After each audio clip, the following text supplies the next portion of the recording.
on this wireless mic? Test, test, test. Okay. Test, test, test. Hopefully they are, because I don't think we're going to delay this. Questions? Raise your hand, we'll get you a mic. How much of a learning curve was there culturally and schematically for Matt Haggard, who came from Notre Dame? Because judging from fall camp and yesterday's game, he's obviously picked up things very fast. Yeah, Matt's a great kid, a quick learner. I think the translation from the Notre Dame offense to our offense went fairly easily for him. He's a great worker. He's got a great energy about him. So guys really took to him from just a charisma standpoint. And he did a lot of really good things. Made a few mistakes that are very correctable. But yeah, so far so good. Rick Morgan in the back.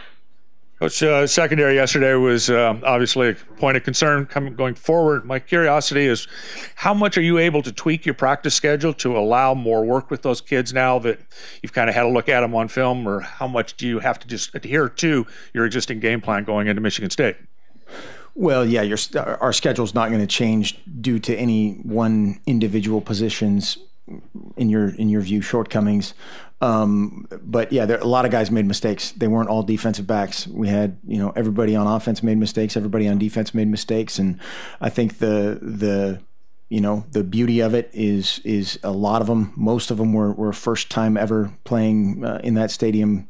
The guys making those mistakes, and they're very correctable. And another good thing is I know our guys are committed to fixing them, and they'll be out there.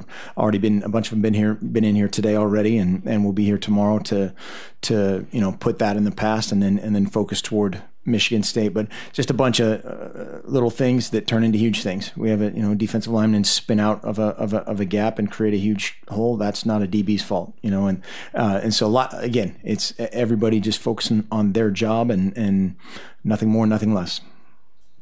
Andrew? You had said last night that some guys were taking the win hard in the locker room. You could see that. I never really heard that a lot. You said you're dissatisfied by that.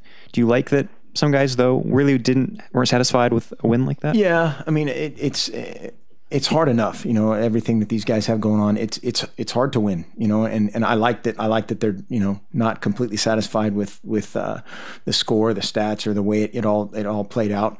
But at the same time, they put in a lot of tireless hours to earn being out there, and you have to enjoy that. But again, that's a good problem. And I remember last year after the Arizona game in particular, obviously they lost. They came back the next day, you said, on time, very early, in fact, very positive. Obviously it wasn't a loss yesterday, but it's kind of a sense of dissatisfaction. What do you see today from the attitude from the guys? Well, we're around them kind of sporadically today. They come in and get treatment, and so we see a few of them exactly how you'd want, of identifying things that they individually could have done, or identifying what a teammate did and going, oh my gosh, why'd we do that? Why do we do things we've never done before, never practiced before? But that's the first game, and whether it's the emotion of it, just the anxiety level that is created in those situations, that can't lead to a missed tackle or pad level or communication, effort. Those things, have to be corrected and will be. Mike Scow back. What did you like about Kenai and Tony Brooks-James, and what did you see that they need to work on after yesterday? Perfect segue. Our special teams player of the game was Tony James. I'll just go through this real quick and then I'll answer your question directly. But our players of the game were Tony James on special teams, did a great job in what his role was. The scout team special teams player of the game was Michael Mann, so the scout team player of the week really in how we do it. The defensive player of the game was DeForest Buckner. The scout team player of the week for the defensive look was Jared Lacoste. And the offensive player of the game was Royce Freeman, and scout of the week was Austin Deitch. They did some good things, made some mistakes, missed a couple cuts in the running game. The quarterback might want to throw back. Tony might want to to attack the ball a little bit on one of his routes, but got in there, took care of the rock, and they're physical, and so encouraged by those guys. Over here first, just say Nicole. Now that you've had a chance to kind of digest this yesterday's game, what do you think that you've learned about this group? You know, I think the what you learn about them is what's next. You know, and anybody can sit here and take praise or take criticism and go one direction or the other. But what's next? You know, we're playing a great football team this week in an unbelievable college environment. And if you had, by someone's estimation, a great game or a lousy game, what's next? How you react to that as a group is what's vital. Brian? Mark, even beyond what Royce and the two guys that came in after him did, you had a late flash from Taj Griffin. Can you just talk about his talent level and what kind of role he could play this year? Well, he took a lot of grief for not scoring on that, by the way. He was cold. That's what he said. He was cold.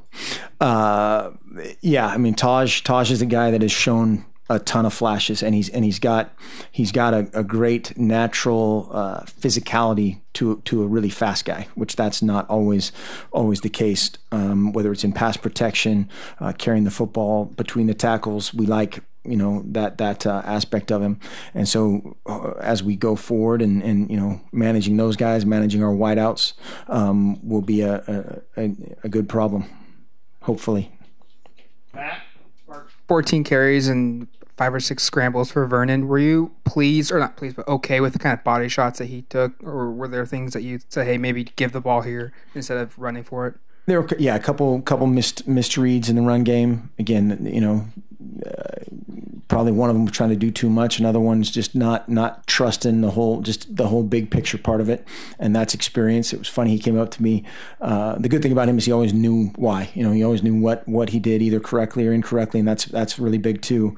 It seems like Royce Freeman's pretty good, or he said Royce Freeman's really good. Yeah, no kidding. But could have protected himself in some other situations earlier, but that's part of it. You just envision him running the ball that often? I don't know if he did that on a regular basis last year. I don't really know that part of it, but how they played us, kind of played into that a little bit as well. And in the concepts we had, he was just kind of rub the green.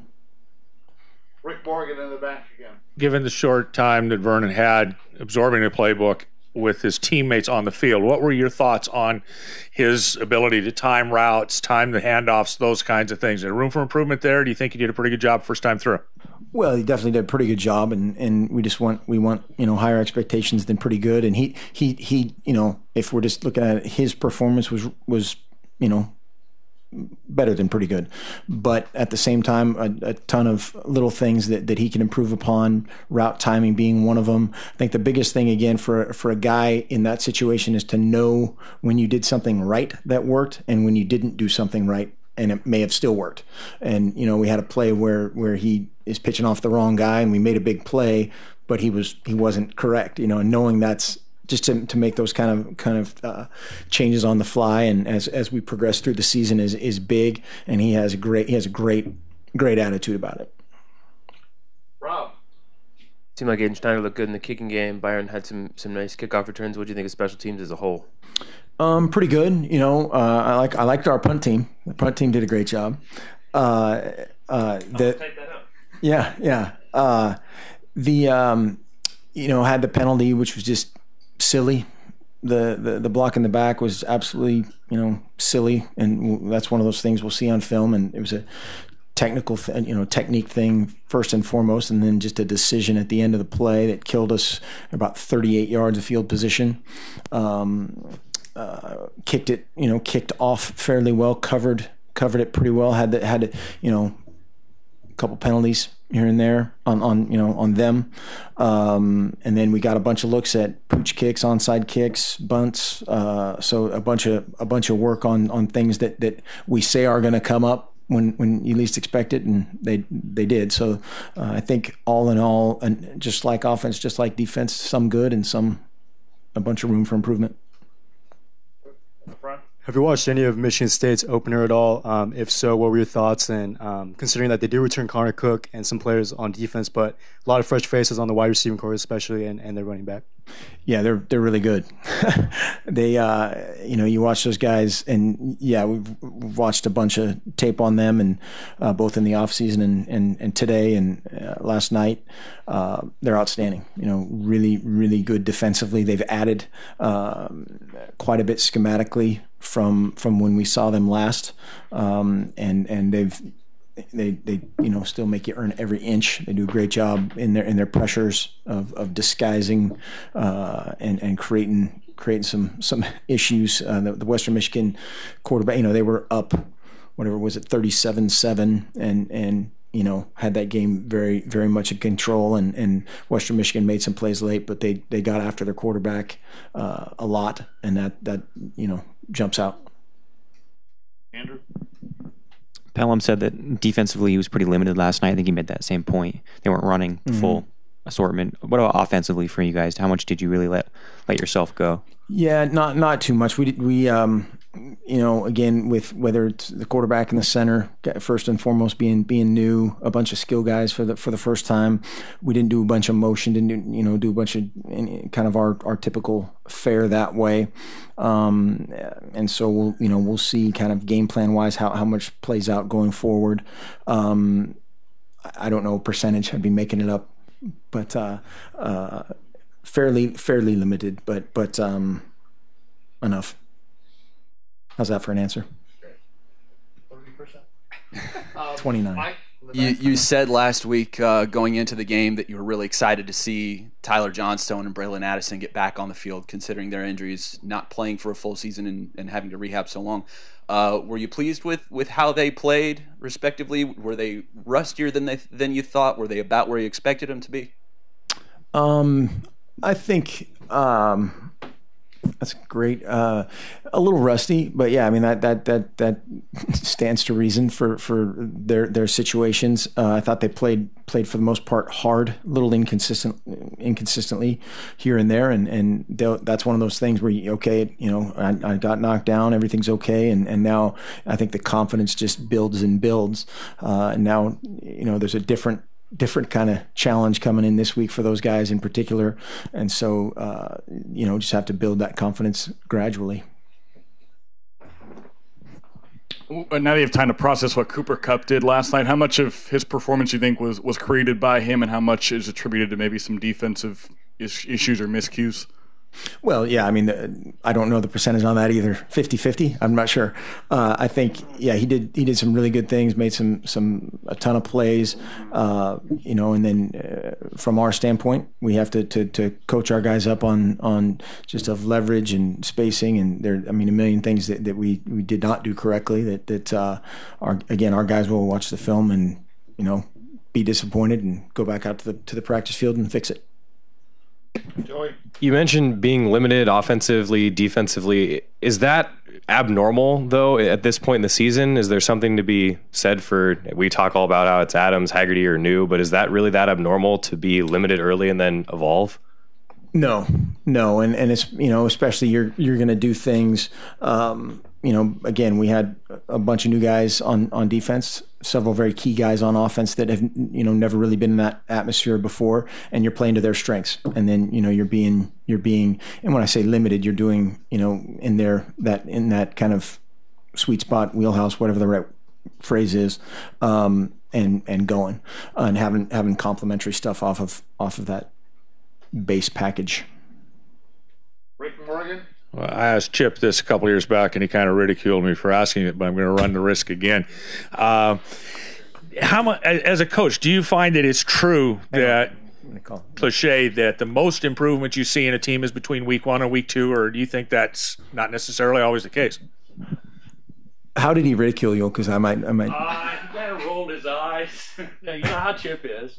I think that there are so many things that happen of guys, whether it's the paralysis of the moment, the paralysis of analysis, whatever is of those young guys, or maybe a guy that's coming back from injury, they're just not totally cutting it loose for whatever reason, thinking too much, all those things.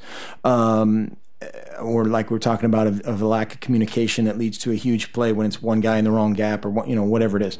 And those are those aw shucks moments that really, really hurt you that are very easily corrected. And so I think the percentage of improvement or change or whatever, I mean that makes a lot of sense. Hopefully you're improving throughout the year, gradually and consistently as well, though. I think that was Chip. That was what Chip was trying to impress upon me, is that he expected it each and every, but he didn't buy this between the first and the second game. We'll call him. Getting back to kick. Okay, go ahead, Rob. Getting back to the kicking game, I think Fotu got double teamed into the first couple reps. Is that his reputation preceding him, or something that they did that you wanted to try to attack with him? That was a kind of a joke on the sideline. Is that being from the state of Washington, they must have known him or something. But yeah, he was double teamed quite a bit, different ways, and opened up some other guys. Tony James did a great job running down. Ty Griffin did a great job running down. Zach Schuler did a great job of the hardest thing on that is if you pull up, you're creating angles for them. We had a bunch of touchbacks, which is great, but you still have to run full speed if they bring it out. And so just of consistently covering full speed, I thought, again, for the most part, for the first game, it was really good. Did that do it? Oh, sorry. Mark, it seemed like Canton was really impressive in the spring and has the physicality to play right away. Are you thinking about redshirting him with the depth you have there, or what are you doing there? We aren't, and I should have said this last night, and I heard a couple scuttle after. We had zero program suspensions, university, institutional, zero last night. And so, the guys that weren't in there weren't in there for a reason, and they're fighting like heck to get back. I'm gonna struggle his name, but Kalana, the walk-on from Hawaii. Yeah, Lana. Yeah, Lana. He was listed on the participation depth chart. What did you see out of him to play him as a walk-on, as a true freshman? He's done a great job, man. That guy, he's an undersized guy, plays a million miles an hour. Did a great job on he first showed up as a scout team, special teams player, and then playing linebacker. He's got a great elusiveness inside for a smaller guy. He plays very, very physically, and that showed up last night as well. Andy? One of the things Don said last night was that he was kind of disappointed that, from his perspective, some of that miscues he thought were as much effort as execution. Is that, I guess, what was your read on, if you even watched the defensive tape, on just the effort, not so much just the guys knowing what to do? That's something that is non-negotiable in our program, is just sheer effort. There's no debate about that. And so we had some, good conversations about that last night during the game and after the game, and certainly watching the tape, those guys will see that and fix it. And that's where, again, the whatever it is, if I'm the backside corner and the run's away, over analysis doesn't prevent me from sprinting to the other side. And just, again, those guys, we have good guys. They'll see that and fix it. Anything else? Follow up. I think the split was 57 rushes, about 26 passes for you guys last night. Is that kind of what the range you like it to be? Or is that owing to Royce being a known quantity, this being Vernon's first game? You're just not quite sure you want to turn him loose? Well, it's somewhere in between on all that. There were some times that we could have thrown some bubbles in the run game that we didn't, and that always kind of skews. It's really a multiple option kind of a deal, and so the percentage ends up a little higher. Given the score and the way the game played. We ran the ball a little bit more than we threw it toward the end. And so probably because of those two things, it ended up that way. All right. That's it. Thanks.